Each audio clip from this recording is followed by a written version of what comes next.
One of the most common ways for an American to seek a redress of grievance is to file a lawsuit. This has made the United States a very litigious society. I was not able to determine the number of lawsuits filed, but in 2023, there were more attorneys in the United States at 1.33 million than doctors at 1.08 million. Now, as you might imagine, it's unlikely that all of these lawsuits are legitimate.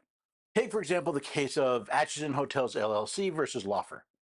In this case, Acheson Hotels claims that Deborah Laufer filed a lawsuit against them not because she was harmed by their hotel, but because she is an activist using the Americans with Disabilities Act to harass companies who do not advertise whether or not they have handicap accessible rooms. While the Supreme Court found the case was moot, both the facts of the case and the court's decision points to what appears to be a case of Ms. Laufer using lawsuits for both revenge and profit. So we'll look at the case next on the Constitution Study. Love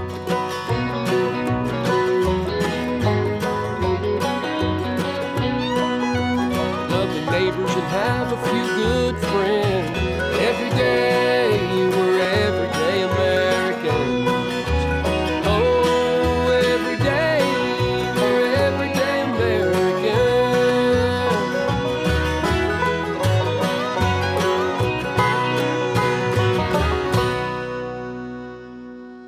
Hello there, everyday Americans. Paul Engel here with the Constitution Study, where we read and study the Constitution, teach your rising generation to be free. I'm glad you could join me today. Lawsuits are a pain. I remember as a kid, my family business was sued. They had all the evidence that they were innocent, but the lawyer said, listen, you're going to spend a lot of money in court fees and 50-50 shot whether you win.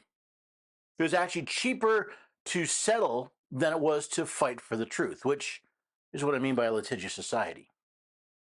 Now, I've got some other things to talk about, but I want to get into this question of Acheson Hotels versus Laufer. So let's do that. The fundamental question the Supreme Court was asked to decide in Acheson Hotels LLC versus Laufer was standing. Did Ms. Laufer have standing to sue Acheson Hotels?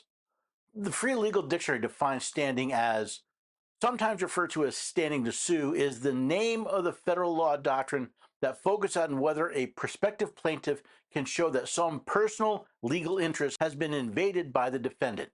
It is not enough that a person is merely interested as a member of the general public in the resolution of the dispute. The person must have a personal stake in the outcome of the controversy. A person cannot sue simply because they see something wrong. They have to have a personal stake in the issue at hand, which brings us to the opinion in this case. Deborah Laufer has sued hundreds of hotels whose websites failed to state whether they have rooms accessible to the disabled. As the sheer number of lawsuits suggests, she does not focus her efforts on hotels where she has had any thought of staying, much less booking a room. Instead, Laufer systematically searches the web to find hotels that fail to provide accessibility information and sues to force compliance with the Americans with Disabilities Act. Now, ordinarily, the hotels settle her claims and pay her attorney's fees, but some have resisted, arguing that Laufer is not injured by the absence of information about rooms she has no plan to reserve. Only plaintiffs who allege a concrete injury have standing to sue in federal court. Laufer, these hotels have argued, is suing to enforce the law rather than to remedy her own harms. It appears rather obvious that Ms. Laufer had no intention to book rooms at most of these hotels, or any at all. As Justice Barrett, who wrote the opinion, noted, it seems Ms. Laufer was looking to force hotels to comply with the Americans with Disabilities Act. In other words, Ms. Laufer was acting as a federal vigilante, and quite a prolific one at that. Laufer has single-handedly generated a circuit split. The Second, Fifth, and 10th Circuits have held that she lacks standing. The First, Fourth, and 11th Circuits have held that she has it. We took this case from the First Circuit to resolve the split. In fact, Ms. Laufer has brought so many suits in so many jurisdictions, she has created her own circuit split regarding her standing. The Supreme Court took this case in order to resolve said split. After we granted review, the case took an unusual turn. In July, the United States District Court for the District of Maryland suspended Laufer's lawyer, Tristan Gillespie, from the practice of law for defrauding hotels by lying in fee petitions and during settlement negotiations. It based the suspension on a report finding that Gillespie demanded $10,000 in attorney's fees per case, even though he used boilerplate complaints. Following these revelations, Laufer voluntarily dismissed her pending suits with prejudice, including her complaint against Acheson Hotel in the District of Maine. She then filed a suggestion of mootness in this court. At this point, Acheson had already filed his principal brief on the standing issue, and we deferred a decision on mootness until after oral argument. It seems that Ms. Laufer's original attorney, Tristan Gillespie, was cooking the books and defrauding the companies that agreed to settle rather than go through the time and expense of a trial. Now, after Mr. Gillespie was suspended, Ms. Laufer dismissed her pending lawsuits, including the one against Acheson, with prejudice, meaning she could not refile the case. She then suggested that since she had no case pending against Acheson Hotels, the case they filed against her was moot, i.e., no longer meaningful. Since the plaintiff have already filed their briefs, the court decided to hold their decision on mootness until they heard oral arguments. Ms. Laufer did not say the court must dismiss for mootness, but that it could, if it wished, decide the jurisdictional issue on hand. Acheson Hotels, on the other hand, stated it was quite important for the court to deal with the matter, since mooting the case would leave untold hotels exposed to potential malicious prosecution from Ms. Laufer and others. Justice Barrett stated that the court was sensitive to Acheson's concern, but had no proof that Laufer dropped her case to avoid their review. For that reason, the court decided the judgment is vacated, and the case is remanded to the United States Court of Appeals for the First Circuit with instructions to dismiss the case as moot. In addition to the opinion of the court, Justices Thomas and Jackson offered concurring opinions. Justice Thomas started with, Deborah Laufer has filed hundreds of lawsuits against hotels she has no intentions of visiting, claiming their websites lack accessibility information mandated by a federal regulation. At both parties' requests, this court agreed to answer a question that has divided the courts of appeal, whether plaintiffs like Laufer have standing to bring these claims. The court decides not to decide the question because, after the briefing began, Laufer voluntarily dismissed her claim in the district court. I would answer this important and recurring question, which, as all agree, we have the authority to do, and I conclude that Laufer lacks standing. Justice Thomas noted that the court agreed it has the authority to decide if Ms. Laufer, along with plaintiffs like her, have standing to sue. The court decided to punt on that question simply because Ms. Laufer voluntarily dismissed her claim against Acheson Hotels. In Justice Thomas's opinion, Ms. Laufer lacks the standing necessary to pursue such litigation. The district court concluded that Laufer lacked standing and dismissed her complaint. The First Circuit reversed, relying primarily on this court's holding in Havens Realty Corp. Versus Coleman, that a tester had standing to sue under the Fair Housing Act. Laufer lacks standing because her claim does not assert a violation of a right under the ADA, much less a violation of her rights. Her claim alleges that Acheson Hotels violated the ADA by failing to include on its website the accessibility information that the reservation rule requires. Yet the ADA provides that no individual shall be discriminated against on the basis of disability in the full and equal enjoyment of the services of any place of public accommodation. In other words, the ADA prohibits only discrimination based on disability. It does not create a right to information. While agreeing that the case was moot, Justice Jackson disagreed with the other part of the opinion of the court. I agree with the court that this case is moot and that it should be resolved on that basis.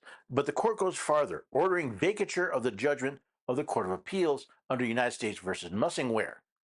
In my view, when mootness ends an appeal, the question of what to do with the lower court's judgment, if anything, raises a separate issue that must be addressed separately. In Justice Jackson's view, the question of vacating the opinion of the First Circuit Court was not decided as a separate fact. So what are we to make of all this? Let me start with a question the court did not even consider, that the Americans with Disabilities Act is unconstitutional.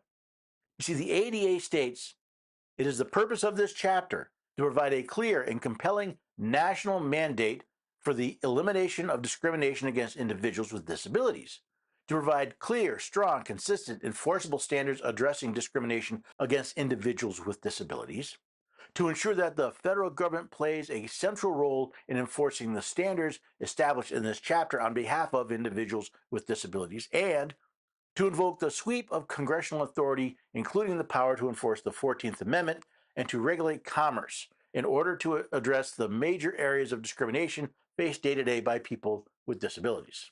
Stopping discrimination against individuals with disabilities is not a power delegated to the United States by the Constitution, which is required for Congress to act under the 10th Amendment.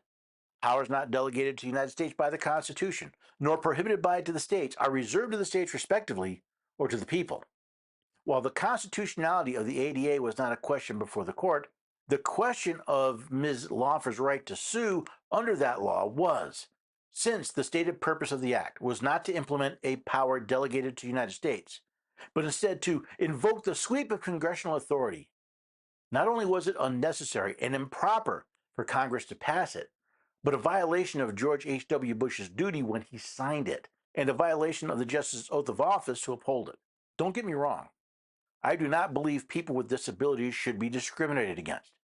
My wife and I regularly have to deal with disabled access to buildings, both private and public, due to her disability. That does not mean the United States has the authority to ensure that the federal government plays a central role in enforcing the standards established in this chapter on behalf of individuals with disabilities. Perhaps I'll record an episode one day on the problems with the ADA, but that's not the focus of this one. Another item not considered except possibly by Justice Thomas is that Ms. Laufer's attacks not only harm the companies she has sued, but by taking up time in the judicial system may have prevented legitimate suits from being heard in a timely manner, if at all. Not only are the owners of these hotels having to bear the cost of litigation, but the sheer number of suits combined with the obnoxious purpose of using them to enforce the law may have enriched Ms. Laufer and her attorney, but at the cost of justice to others.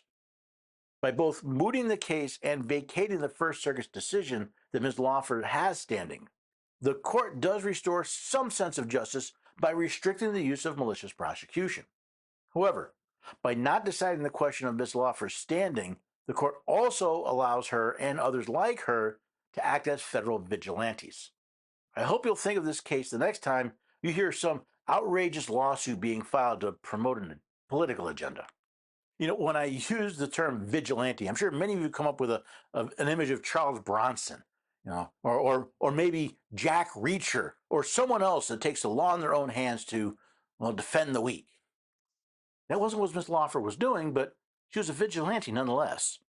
She took it upon herself to enforce the Americans with Disabilities Act through the courts. Now, don't get me wrong. If she had been harmed by somebody violating the ADA, well, yes, she could have filed a lawsuit. Granted, the ADA is unconstitutional. That's a whole other question. But she didn't. And this wasn't the occasional lawsuit. These were numerous lawsuits. She was using what we refer to as lawfare. She was using the law as warfare against people she thought were wrong. Now, whether that's Ms. Laufer or the Department of Justice or the FBI or anyone else, when you use the law as warfare, as a tool to attack your enemy, that's wrong. Again, I wish the court had said, no, this Ms. Laufer does not have standing. Yes, this case is moot. There is no standing. It was unconstitutional. Go away. But they didn't. They did vacate the circuit court's decision. They did tell them, get rid of it. It's moot. So we're kind of in limbo, which we should be used to. We see this very often with this in other Supreme Courts. Now, while this case may be a little esoteric, there may be other things about the Constitution you'd like to learn more about. Well, then please head to the website, constitutionstudy.com. While you're at it, subscribe, follow this program, get alerted when new episodes come out. Or maybe go to the website, constitutionstudy.com, and sign up for the mailing list where I email you all of my updates, all of my posts when I send them out. It's all there. That's where you can find the most about the Constitution Study. We're doing a lot to help inform you, help encourage you to read and study the Constitution so we can teach all generations to be free. But we have to do the work. If you can support the work that we're doing, that would be wonderful. If all you can do is share the work that we're doing, that'd be great as well. Most of all, I hope you come back and join us here next time for the Constitution Study.